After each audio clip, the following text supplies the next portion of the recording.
Hello, I'm Leanne and I'm from a wonderful organization called KARMANT Learning. From now on, I will be making a series of tutorials on how to make a variety of cards. Today, I will be showing you how to make a simple birthday card.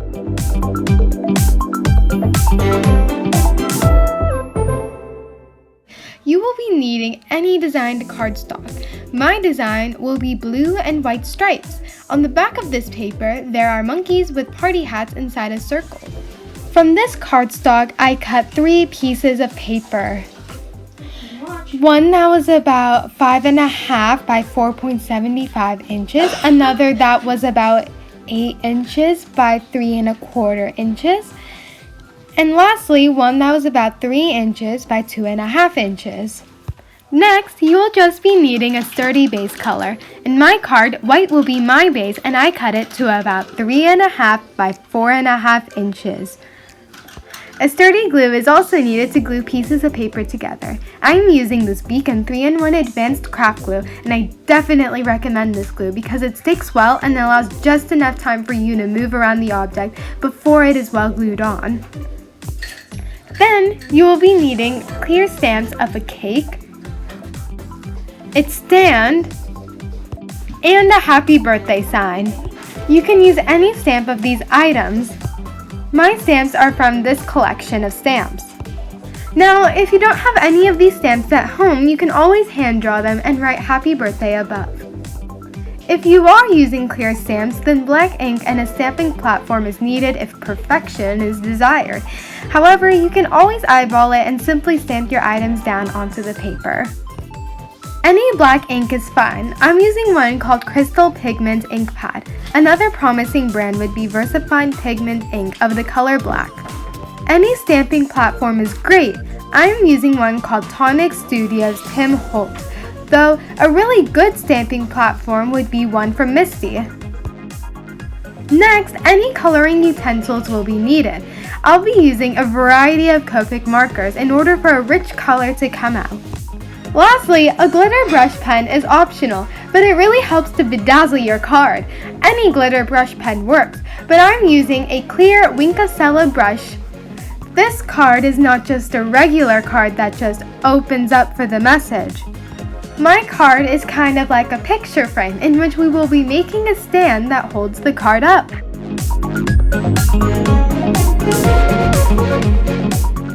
In order to make this stand, you will be folding the design paper that is 8 by 3.25 inches in half. On the outside, my main design is showing the blue and white stripes. On the inside, there are the monkeys.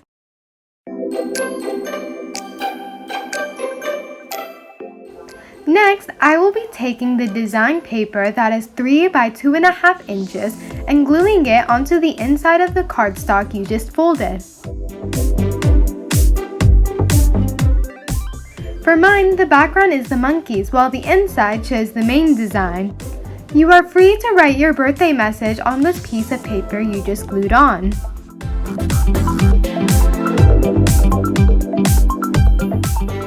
The back side of this flap will be glued onto the monkey side of my design paper that is 4.75 by 5.5 inches.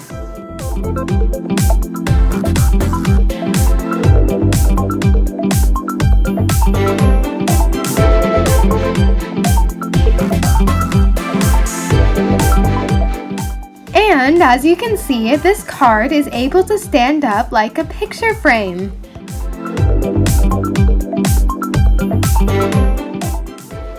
Next, we will start to make the image that is portrayed on the card. If you're planning on hand drawing your image, then feel free to fast forward through the stamping portion of this video.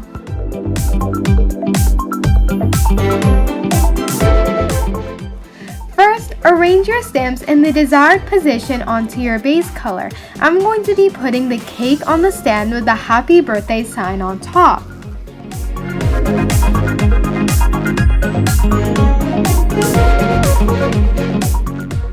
Next, press down your stamping platform onto these stamps.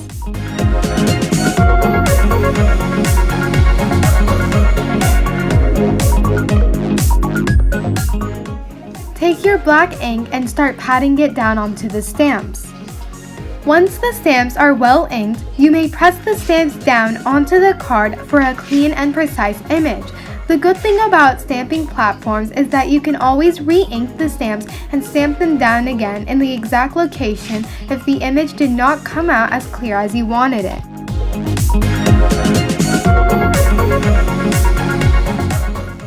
If you happen to see some areas that are lighter than others, then you may go over it in some form of black marker. I'm using Zig markers.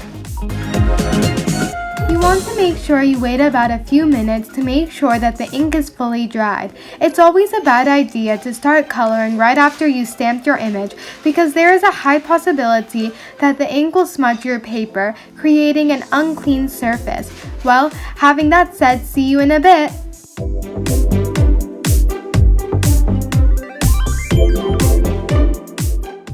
Finally, you can get down to coloring.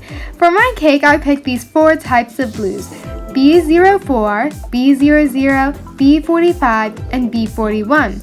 This way, the cake will match with the striped background.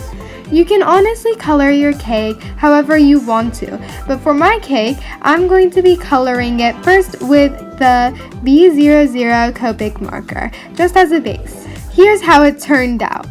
Now, I will be using the B04 Copic marker to just add some stripes and other designs.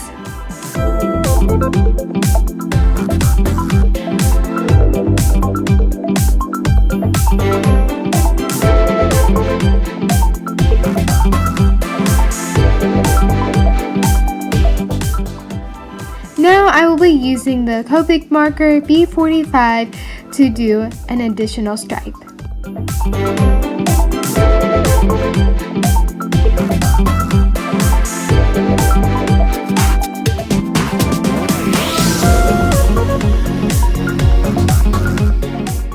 After I use the B41 Copic marker over the light blue to just kind of make things more natural, kind of blend it in a little.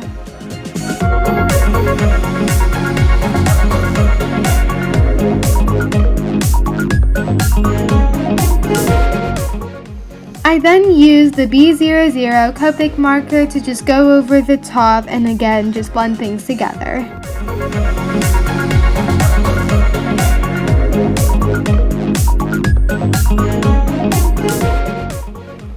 I then used a variety of Zig markers to outline what I did for my Copic markers. I also added some polka dots to just add more pizzazz.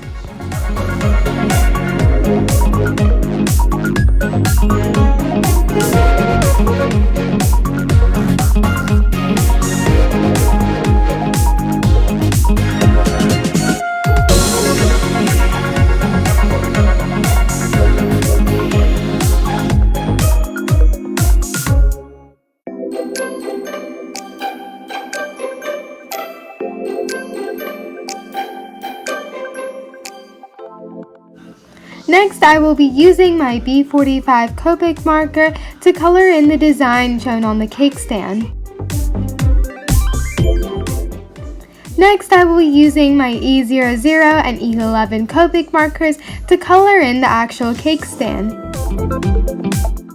I will first be coloring my entire cake stand with the E00 Copic marker. I will be using my E11 Copic marker to just shade in some dark spots on my cake stand.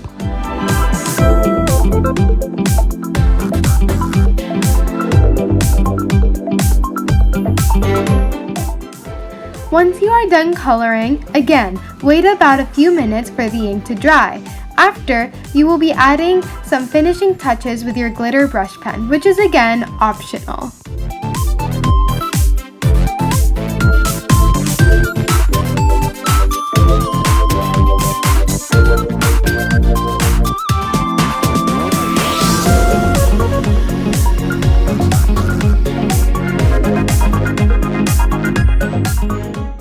After your image is finished, glue down the cardstock onto your design paper, leaving some kind of border.